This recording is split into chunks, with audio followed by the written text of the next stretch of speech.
تم اپنی آخری سانس کے بعد کہاں جاؤ گے؟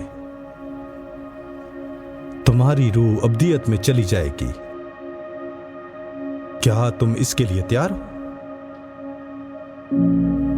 تیرے مخلص خدا نے اور وہ جو تجھے پیٹ سے پیدا کرتا ہے یوں فرمایا، میں وہ ہوں جو زمین کو اپنے آپ بچھاتا ہوں، جبکہ تو میری نگاہ میں قیمتی تھا۔ میں نے تجھ سے محبت کی، میں ہی وہ ہوں جو تیری خطاؤں کو مٹا دیتا ہوں اور تیرے گناہوں کو یاد نہیں کرتا۔ میری طرف دیکھو اور اپنے آپ کو بچاؤ اے زمین کے کناروں، کیونکہ میں خدا ہوں اور کوئی اور نہیں۔ یہ نہیں اہمیت رکھتا کہ تم کون ہو یا تم نے کیا کیا، خدا تم سے محبت کرتا ہے۔ ہو سکتا ہے کہ تم یہ نہ مانتے ہو کہ وہ موجود ہے، لیکن اس سے حقیقت بدل نہیں جاتی کہ خدا حقیقت ہے۔ اس کی محبت تم سے حقیقی ہے اور وہ چاہتا ہے کہ تم ابدیت کے لیے جنت میں اس کے ساتھ رہو۔ کتاب مقدس ہمیں سکھاتی ہے کہ خداوند ہمیں بچانے والا ہے۔ وہ نہیں چاہتا کہ کوئی ہلاک ہو، بلکہ یہ کہ سب توبہ کرے۔ وہ چاہتا ہے کہ سب انسانوں کی نجات ہو اور وہ سچائی کے علم تک پہنچے۔ لیکن سچائی کیا ہے؟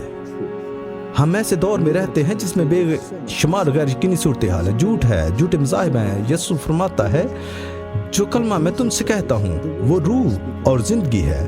اگر تم میرے کلمہ میں قائم رہو گے تو تم سچائی کو جان پاؤ گے اور سچائی تم کو آزاد کرے گی۔ یہ سچائی ہے کہ ہم سب یسوع مسیح کے بغیر کھوئے ہوئے ہیں، چاہے ہماری زندگی کتنی کامیاب کیوں نہ ہو، ہم کتنے ہی مذہبی کیوں نہ ہوں۔ اگر یسوع مسیح میرا نجات دہندہ نہیں، اگر وہ تمہارا نجات دہندہ نہیں ہے، تو ہم مر کر خدا سے الگ ہو جائیں گے اور ہلاک ہو جائیں گے۔ اپنے دل میں سچے سے سوال کرو، اگر میں ابھی مر جاؤں تو کہاں جاؤں گا، جنت یا دوزخ؟ اگر تمہیں 100% یقین نہیں ہے کہ جنت تمہارا گھر ہوگا تو امید رکھو، کیونکہ خدا ہمیں تسلی دیتا ہے۔ پہلا یوحنا 5:13، میں نے یہ بات اس لیے لکھی تاکہ تم جان لو کہ تم ہمیشہ کی زندگی کے وارث ہو اور تم خدا کے بیٹے کے نام پر ایمان لاؤ۔ جب تمہارا وقت اس دنیا کو چھوڑنے کا جائے گا تو تم بغیر کسی شک کہ جان سکو گے کہ تم جنت میں جا رہے ہو۔ اس لیے خداوند نے تمہیں یہ فلم دیکھنے کا موقع دیا ہے۔ وہ تم سے اپنی محبت بانٹنا چاہتا ہے اور تمہیں ابدی نجات کا راستہ دکھانا چاہتا ہے۔ سب سے پہلے ہمیں اپنے گناہ آلودہ حالت کو سمجھنا ضروری ہے۔ کتاب مقدس رومیو 3:23 میں کہتی ہے، کیونکہ سب نے گناہ کیا اور خدا کے جلال سے محروم رہے۔ ہم اپنے آپ کو دوسروں کے مقابلے میں اچھا سمجھ سکتے ہیں، لیکن کوئی بھی کامل نہیں۔ جیسے لکھا ہے کہ کوئی بھی راست باز نہیں، کوئی بھی نہیں۔ جیسے لکھا ہے کوئی بھی راست باز نہیں ہے، ایک بھی نہیں، اور کتاب مقدس نے سب کو گناہ میں ملوث قرار دیا ہے۔ یہ معنی نہیں رکھتا کہ ہم جتنی بھی کوشش کریں، ہم سب خدا کی پاکیزگی اور جلال سے محروم ہیں۔ میں گناہ گار ہوں، تم بھی گناہ گار ہو۔ بائبل مقدس پہلا یوحنا 3:4 میں کہتی ہے، جو کہ گناہ کرتا ہے وہ شرع کی مخالفت کرتا ہے اور گناہ شرع کی مخالفت ہی ہے۔ آؤ ہم ایک دوسرے کے ساتھ دیانتداری کے ساتھ پیش آئیں۔ ہم سب نے برے کام کیا، ہم سب نے خدا کے قانون کو توڑا ہے، چاہے وہ جھوٹ بولنا، بے ایمانی ہو، چوری کرنا، دھوکہ دینا، خدا کا نام بے فائدہ لینا، غلط سوچ یا اپنے والدین کی نافرمانی کرنا۔ لیکن ہم نے اپنے گناہوں کے سبب سے خدا کے قانون کو توڑا اور وہ ایک سنگین جرم ہے۔ جیسے ایک مجرم کو اپنے جرم کی سزا بھگتنی پڑتی ہے، ویسے ہی گناہ گار کو اپنے گناہوں کی قیمت ادا کرنا پڑتی ہے۔ دوسرے نمبر پر ہمیں اپنی علیحدگی کی حقیقت کو تسلیم کرنا ہے۔ بائبل مقدس فرماتی ہے، کیونکہ گناہ کی مزدوری موت ہے۔ رومیو 5:12 ہمیں سکھاتی ہے کہ موت گناہ کے ذریعے آئی اور سب آدمیوں پر آئی، کیونکہ سب نے گناہ کیا۔ گناہ کے ساتھ مرنا، یسوع مسیح کے بغیر، یعنی ہمیشہ کی زندگی دوزخ میں گزارنا ہے۔ یہ ایک تلخ حقیقت ہے، لیکن خدا کا کلام واضح ہے۔ ڈرنے والے اور بے ایمان اور گھٹیا اور قاتل اور بدکاری کرنے والے اور جادوگر اور بت پرست اور تمام جھوٹے لوگ آگ اور گندک झील में अपने हिस्से को पाएंगे। शायद तुम ये सोच रहे हो, मोहब्बत करने वाला खुदा ये कैसे कर सकता है? हकीकत ये है कि वो ये नहीं चाहता मगर उसे करना पड़ता है। दोज़ख वो जगह है जहाँ अज़ियत और अज़ाब की शिद्दत है। वो जगह जो खुदा ने असल में शैतान और गिराए गए फरिश्तों के लिए बनाई थी, एक ऐसी जगह जहाँ गुनाह को उसकी नज़र से हमेशा के लिए दूर किया जाएगा। खुदा ने दोज़ख को हमारे लिए नहीं बनाया, उसने जन्नत को हमारे लिए बनाया है। यूहन्ना 14:2 में फरमाता है, मेरे बाप के घर में बहुत से मकान हैं, अगर ना होते तो मैं तुमसे कह देता, मैं जाता हूं ताकि तुम्हारे लिए जगह तैयार करो। लेकिन जन्नत में कोई गुनाह नहीं आ सकता। खुदा पाक और कामल है। हमारे अपने गुनाह हमें उससे अलहदा करते हैं, हमारे अपने गुनाह हमें दोज़ख में भेज देते हैं। मैं यकीन करता हूं कि खुदा ने अपनी मोहब्बत से मुकाशफा 21:8 ताकि हमें रुक कर ये देखने की ज़रूरत है कि अगर हम अपने गुनाहों में मर जाएंगे तो क्या होगा। खुदा नहीं चाहता कि कोई दोज़ख में जाए, इसलिए उसने अपने इकलौते बेटे यस्सु को भेजा। यस्सु तुम्हारे लिए आया, वो आया क्योंकि वो तुमसे मोहब्बत करता है। तीसरे नंबर पर हमें अपने निजात दहिंदा की सलीब को पहचानना जरूरी है। सबसे मशहूर बाइबल की आयत यूहन्ना 3:16, क्योंकि खुदा ने दुनिया से ऐसी मोहब्बत की कि उसने अपना इकलौता बेटा बख्श दिया ताकि जो कोई उस पर ईमान लाए हलाक ना हो बल्कि हमेशा की जिंदगी पाए। यीशु मसीह खुदा का कामिल बेटा है, एक कंवारी से पैदा हुआ और वो दुनिया के गुनाह उठाने के लिए सलीब पर मरा था। यीशु ने 33 साल और 6 महीने गुनाह से पाक जिंदगी गुजारी, सच्चाई की तालीम दी और तबलीग की। यीशु ने बीमारों को छुआ, लंगड़ों को दोबारा चलाया, बहुत से लोग उस पर ईमान लाए और वो लाज बीमारियों से शिफायाब हुए। लेकिन फरीसियों ने उससे नफरत की और धोखा दिया। उन्होंने यीशु का मजाक उड़ाया और झूठे इल्जामात आयद किए। पैंतुस पिलातुस को उसे मौत के लायक बनाने का कहा। यीशु मसीह को बेरहमी से कोड़ों से मारा गया। ये एक ऐसा औजार था जिसमें धाती टुकड़े, पत्थर और चमड़े के धागे में बने हुए थे। उसने आम तकलीफ और दर्द को बर्दाश्त किया क्योंकि उसकी मोहब्बत हमारे लिए थी। उन्होंने कांटों का ताज बनाया और उसके सर पर रख दिया और उन्होंने कहा, इसे सलीब पर चढ़ा दो, सलीब पर चढ़ा दो।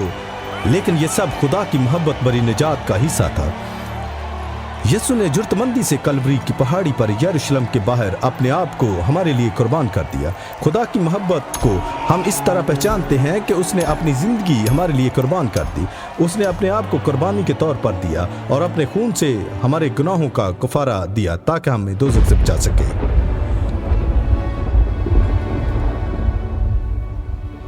ये मेरे और तुम्हारे गुनाह थे जिन्होंने उसे सलीब पर लटकाया। मैं यकीन करता हूं कि उसने सलीब पर लटकते वक्त तुम्हें खास तौर पर याद किया। उसने तुमसे मोहब्बत की और तुम्हारे लिए मर गया और तीसरे रोज वो मुर्दों में से जी उठा और कब्र पर फतह हासिल की और हमें निजात पेश करता है। किताब मुकद्दस रोमियो 6:23 में कहती है, क्योंकि गुनाह की मजदूरी मौत है। ये बुरी खबर है, लेकिन खुदा का तोहफा यीशु मसीह खुदावंद के जरिए हमेशा की जिंदगी है। ये खुशखबरी है। जो कुछ यीशु ने सलीब पर किया उसके जरिए खुदा तुम्हें एक तोहफा देता है। वो हमेशा की जिंदगी है जो उसके साथ जन्नत में गुजारते हैं। यकीनन तोहफा वो चीज होती है जो मोहब्बत से आजादाना तौर पर दी जाए।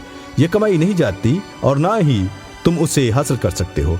अगर तुमने ये कमाई होती तो ये तोहफा ना होता। कोई और कीमत अदा करता है और फिर तुम्हें पेश करता है। तुम्हें इंतखाब करना, इसके लिए कबूल करना या रद्द करना। वो तोहफा जो खुदा तुम्हें पेश करता है वो जन्नत में हमेशा की जिंदगी है। हमेशा की जिंदगी बपतिस्मा लेकर, पैसे देकर या चर्च जाकर कमाई नहीं जा सकती। तुम जितने भी अच्छे काम कर लो वो तुम्हारे बुरे मालों का तवाज़न नहीं कर सकते। वो तुम्हें जन्नत में नहीं ले जा सकते। ये सिर्फ यीशु मसीह के जरिए है। उसने कीमत अदा की है। खुदा का कलाम साफ साफ कहता है, क्योंकि तुम फजल से ईमान के वसीला से निजात पाए और तुम्हारे अपने कामों से नहीं। ये खुदा का तोहफा है, ये कामों से नहीं। यीशु मसीह ने कहा, मैं ही राह, हक और जिंदगी हूँ। कोई भी शख्स मेरे सिवा बाप के पास नहीं जा सकता। अमाल 4:12 कहती है, क्योंकि आसमान के नीचे इंसानों में कोई दूसरा नाम नहीं जिसके जरिए हम निजात पा सके, यह सिर्फ यीशु है। अब हमारे पास एक सादा इंतखाब है।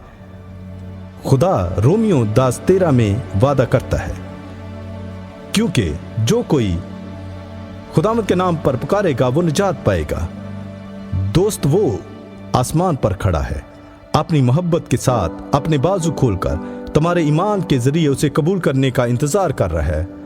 किताब मुकद्दस के मुताबिक अगर तुमने यीशु मसीह को अपना ज़ाती निजात दहिंदा के तौर पर कबूल नहीं किया और उसकी निजात का तोहफा जो वो तुम्हें पेश करता है, तो तुम मर जाओगे। तो कहाँ जाओगे? जो जशीला जवाब ये है, जन्नत। लेकिन अगर तुमने यीशु मसीह को रद्द कर दिया, जो कुछ उसने तुम्हारे लिए सलीब पर किया, कबूल नहीं किया, तो हमेशा की जिंदगी कहाँ गुजारोगे?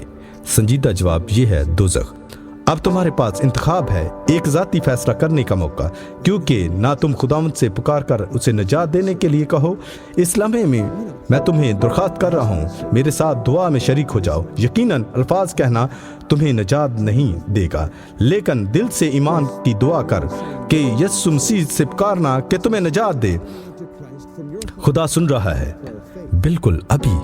क्या तुम सर झुकाकर मेरे साथ दुआ करना चाहोगे? प्यारे खुदावंद यीशु मसीह, मैं जानता हूँ कि मैं गुनहगार हूँ। मुझे मालूम है कि मुझे मेरे गुनाहों की सज़ा मिलनी चाहिए, लेकिन मैं नहीं चाहता कि मैं मरकर दोज़ख में जाऊँ। मैं चाहता हूँ कि मैं आसमान में तेरे साथ रहूँ। मैं ईमान रखता हूँ कि तू सलीब पर मेरे लिए मरा और फिर जिंदा हुआ। मुझ पर रहम कर, मेरे गुनाह माफ़ कर दे, मेरे दिल में आ और मुझे निजात दे। मैं खुशी से तेरी हमेशा की जिंदगी का तोहफा कबूल करता हूँ। मैं तुझ पर ईमान रखता हूँ कि तू ही मेरा निजात दहिंदा है। खुदावंद तेरा शुक्र हो तेरी मोहब्बत और निजात के लिए, यीशु मसीह के नाम में, आमीन। दोस्त, क्या तुम अभी यीशु पर ईमान लाए और उसे अपना ज़ाती निजात दहिंदा बनाया? खुदा की तमजीद हो। किताब मुकद्दस साफ साफ कहती है कि तुम कभी भी अपनी निजात नहीं खोज सकते, क्योंकि जो कोई खुदा के नाम पर पुकारेगा वो निजात पाएगा। शायद, हाँ, बल्कि वो निजात पाएगा। खुदा तुम्हारे साथ हमेशा की ज़िंदगी का वादा किया है। मसीहों के लिए मौत अब ज़िंदगी से अगली ज़िंदगी में एक मुंतकली है। यीशु मसीह ने उन सब को यकीन दिलाया जिन्होंने उस पर ईमान रखा, मैं तुम्हें हमेशा की ज़िंदगी देता हूँ और वो कभी हलाक नहीं होंगे, ना कोई भी शख्स उन्हें मेरे हाथ से छीन पाए। तुम्हारी रूहें यीशु मसीह के कुदरती हाथों में महफूज हैं। अगर तुमने आज दुआ की और उस पर ईमान रखा, तो हमें तुमसे सुनकर खुशी होगी। बराए करम हमसे राब्ता करो ताकि हम तुम्हारे साथ खुश हो सकें। हमें खुशी होगी कि हम आपके लिए दुआ करें और बतौर मसीह आपके किसी भी सवाल में आपकी मदद करें। खुदा आपको बरकत दे और बराए करम इस निजात की खुशखबरी और उम्मीद का पैगाम जितना हो सके लोगों तक पहुंचाओ।